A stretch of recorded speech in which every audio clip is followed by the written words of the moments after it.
Check the mic and make sure it sound right, boys. You're at El Potrero Nature's Photography Ranch in Kingsville, Texas. My name is David Haunschild. My wife Eileen, we do this together, and I just love it. And so what we're going to do this morning is what we call the Raptor / scavenger buffet. The meat that we're putting out is nilgai, which is an Indian antelope that was introduced to this part of the country in the 30s, I think, maybe the 30s or 20s. And because it's a non-native, because it's an exotic, it can be hunted year-round. This is the skin. When we put the meat out, we'll put the skin over at least part of it, so it looks more like we have an actual carcass instead of just a bunch of meat. Just a little more visually pleasing, and since we're mostly aimed at photographers, you know, you want it to look as nice as possible. How many acres are we on? It's about 136, I think. Can you tell Denise what a blind is? Because she's from the city. She probably doesn't know. In this case, a blind is simply a structure that is designed to make you less visible to your target species. We're going to put meat there and let that rib cage be a perch for the birds, and I'm going to put some in front of that stag there. Okay, yummy. Anybody want a little breakfast? Yum. I know somebody does out there. Boy, we hope so. Ooh. Put that on there like that. Wildlife biology, I mean, I was always very animal oriented. I was a science major from kindergarten on, basically. You live in Texas. Yes, we do. How challenging is that? Because they're not the most environmentally friendly. I think that depends on which Texans you're talking about to a great extent. Rural Texas, especially the people who are connected to the land, farmers, ranchers, are more cognizant of how important it is to have a diverse environment.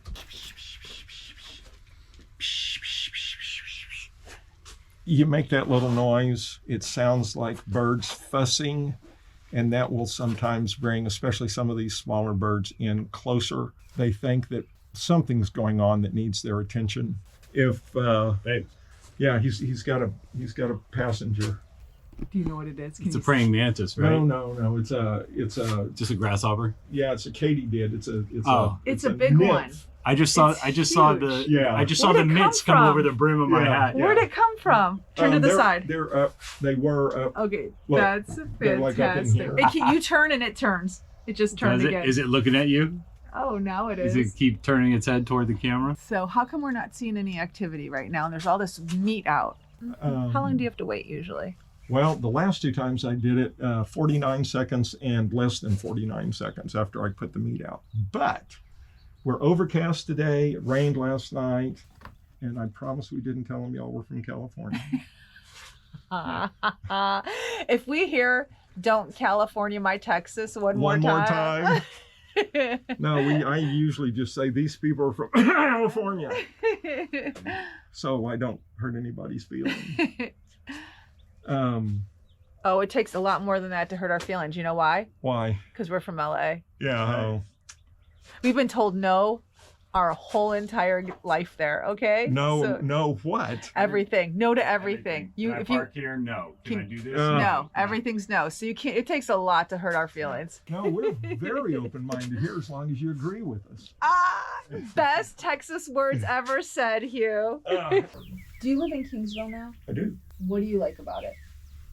It's small. We know a lot of people. The people are friendly. I can, on Saturday morning at 9 o'clock in the morning, I can pull out onto the main through street. If I pull out in the middle, I can actually see all the way to each end of that street, and there might be 15 cars on it. And so our rush hour is, 3 minutes. And we have some restaurants and stuff, but I like the access to nature that I have here. That's a black vulture.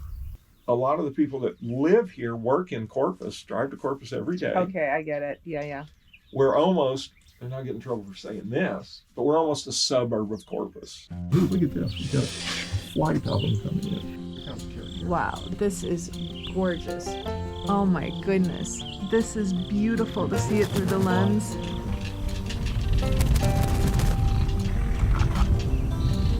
Those are basically the juvenile caracaras. Turkey vultures have a really good sense of smell. And then black vultures, as far as we know, don't have much of a sense of smell, but they are frequently in the company of turkey vultures.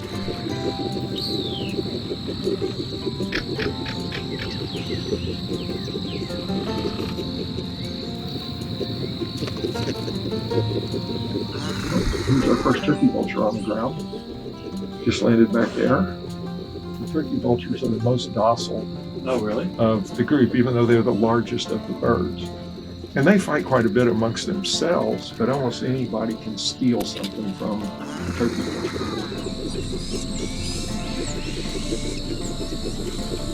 Okay, so when you see the turkey vulture, well, any of the vultures, standing with their wings spread, either with their back or their face to the sun, it is believed that that's an activity, it's an adaptation that is exposing pathogens that they may have picked up from the carrion on which they feed to UV light. And so it's a sort of a sterilization process or a hygiene thing.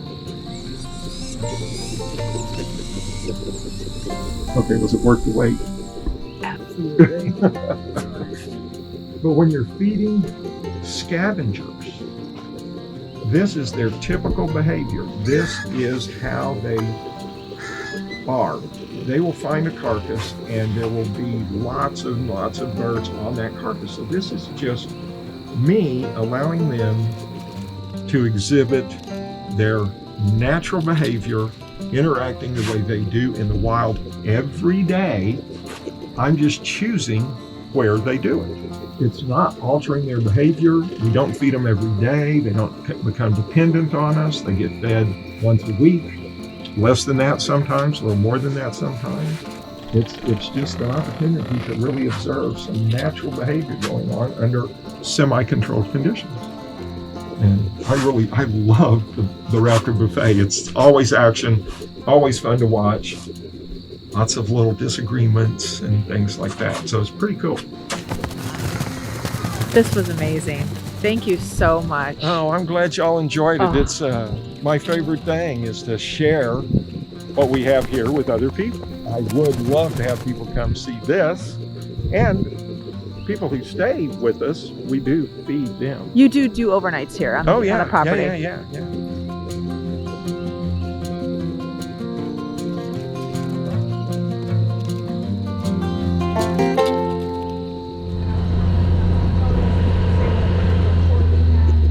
Thank you so much for having us today, David. It's Glad been to have you here. so awesome. And Hugh, you should keep him around. Oh, you bet. He's very good. He Very is good. very Knows good. a lot.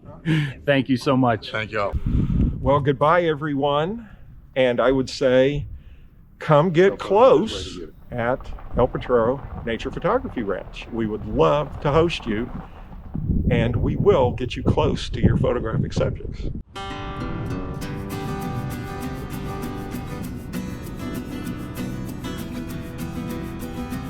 So whose idea was it to start the butterfly garden? Well, me and my team in 2020, when the world shut down, we were looking at ways to grow the already existent ecotourism here. We got some material about becoming a Monarch City, USA, and it required a couple different simple steps. We had to get our commission to write a resolution committing to helping sustain the butterflies here. We had to plant some gardens, and we had to commit to educate the community about the conservation of our butterflies. And so We do now have an event called the Butterfly Blitz that occurs in the fall. We'll have a release of monarch butterflies. And we also give out certain milkweed seeds and just help educate people.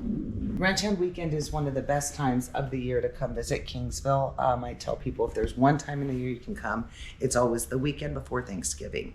And what happens during Ranch Hand Weekend is Friday night we do a kickoff to the event series with a tree lighting downtown, and we also have a wine walk. So you can go and visit different downtown shops, sample a variety of wine.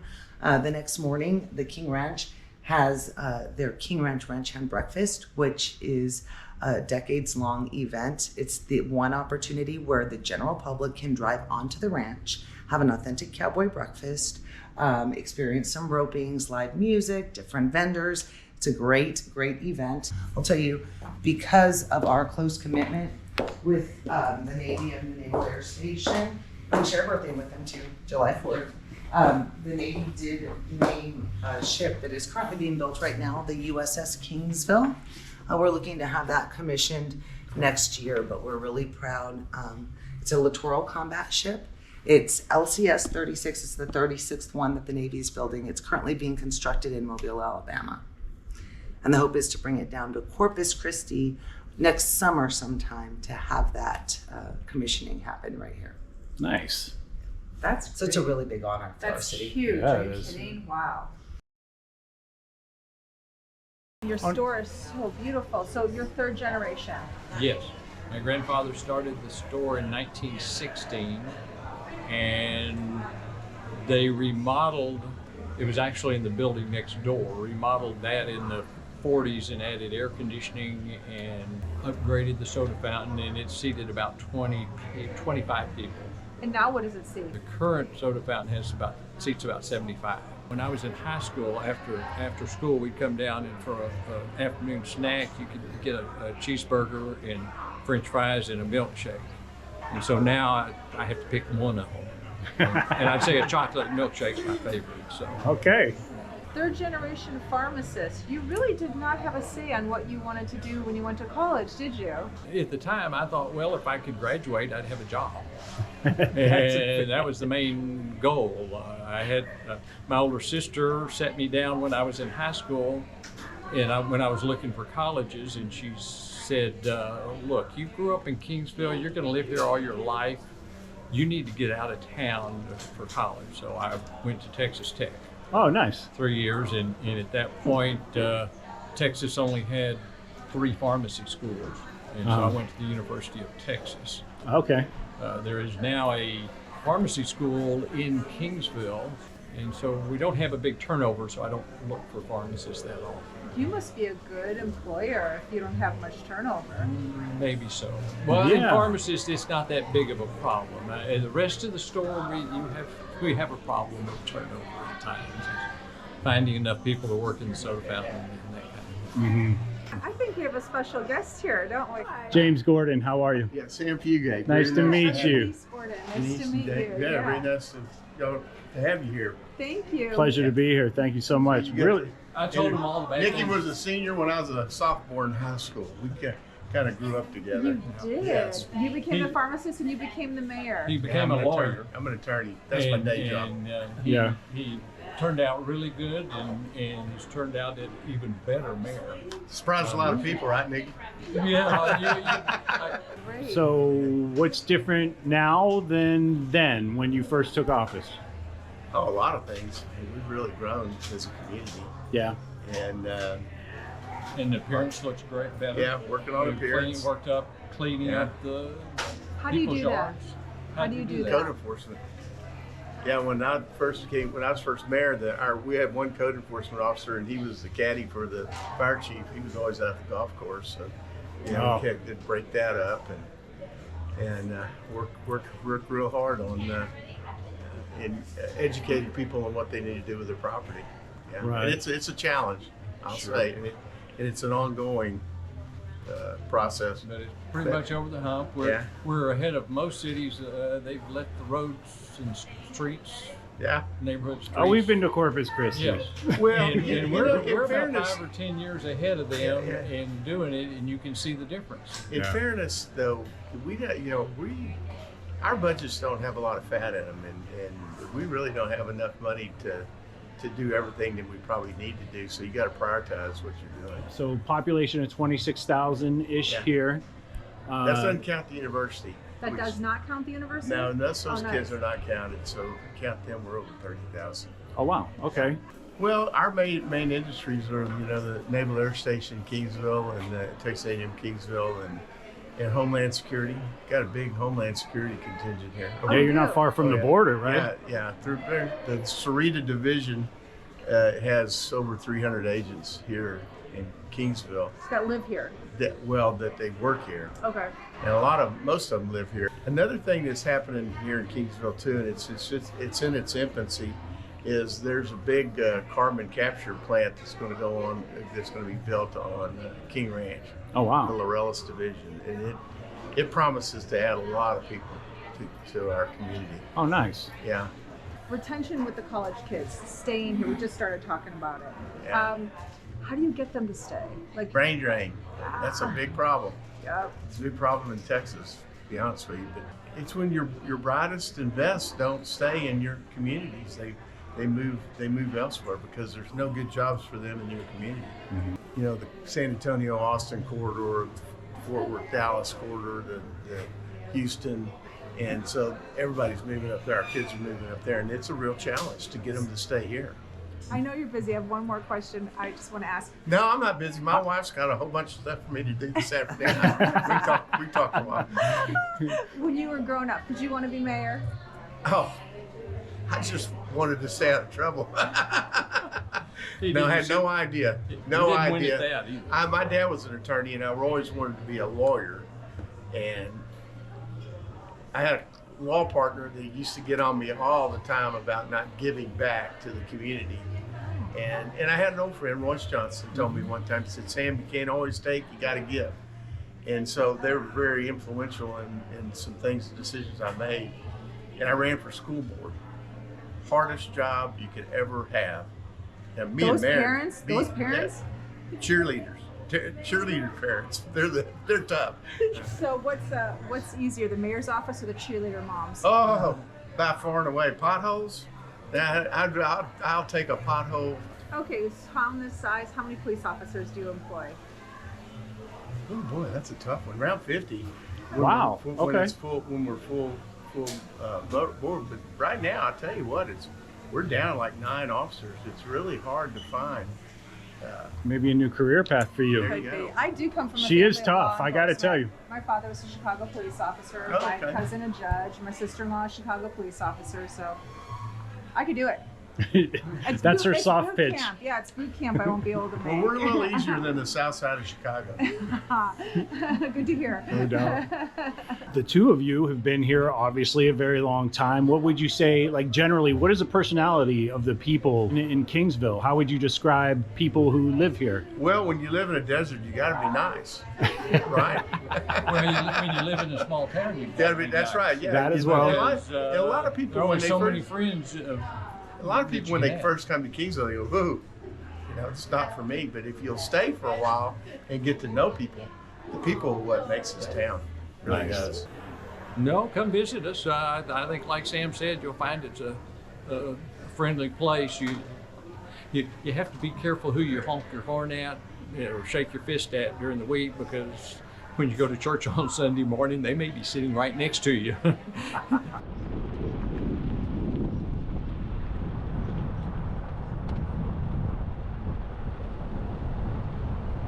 My name is Seth Moore with Baffin on the Rocks.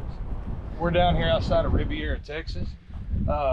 We're about 30 minutes south of Kingsville, Texas, about an hour south of Corpus.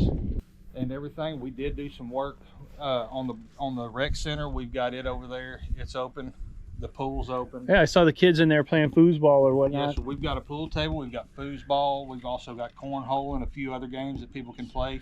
Nice. When they So, come out so it's basically just a quaint little 4-cabin fishing lodge, huh? Yes, pretty much. Right here from that creek that runs back up in there Uh-huh. till back over to, there's another Cayo de Gallo, I think is what it's called. Okay. Runs back up over in there, is the only public access to Baffin Bay other than the mouth of the bay. Oh, wow. Okay. All of that you see over there is the famous King Ranch. And all of you see that's that still on- the King Ranch over there. Yes. And that is that's one of the best wade fishing places on the bay. What type of fish are they getting? We get anything from specks to redfish to black drum and flounder. Okay, wow. That's a nice selection. The guys that are staying there in cabin 3 Uh-huh. went out this morning and limited out on trout. They caught 1 flounder and they had a 25-inch black drum that they caught and a couple of redfish. Wow, those are nice size. When you say limited out on trout, how many is that? Right now, you got 17 to 23 inches and you can only keep 3 of them. So I hear you should not swim here, but the fish is safe to eat, huh? Yes, sir. The reason it's not really a good bay to swim in is because of the rocks and the saltiness of the bay. Oh. Baffin Bay is hypersalinated. Okay. And it's a good bit saltier than the ocean. Okay, got it. Because there is no freshwater influence on Baffin Bay other than rain. Is that right? Yes, sir. Okay, wow. Okay, so the reason people don't want to swim here isn't because of toxic waste or anything like that? None of that? Sir. This water's just, I mean, you can see it. I mean, Yeah. it's fairly clear. It gets clear. No, it's approaching what you can see in Key West almost. I Yes, mean, sir. it's slightly darker, but It is very clear. When the wind blows, it stirs up pretty good. yeah. But it doesn't take it long to clear up. Wow, okay. Wow, that is great. What a find. I can't believe we stumbled on this place. Thank you for showing it to us. Not a problem at all. I'm more than happy to show y'all. So we can find you online at... Yes, sir. You can find us at baffinontheRocks.com, and we're also on Facebook. Awesome. What a beautiful view. You wake up to this, what, 7 months out of the year? You live here every year? I live here 20. You live here year round? Yes, sir. Oh. We manage the property. The property is actually leased completely out for 6 months out of the year. Okay, got it, got it. Well, someone stumbled on the keys to heaven. Yes, sir. Every day I wake up thankful. It sound right, boys.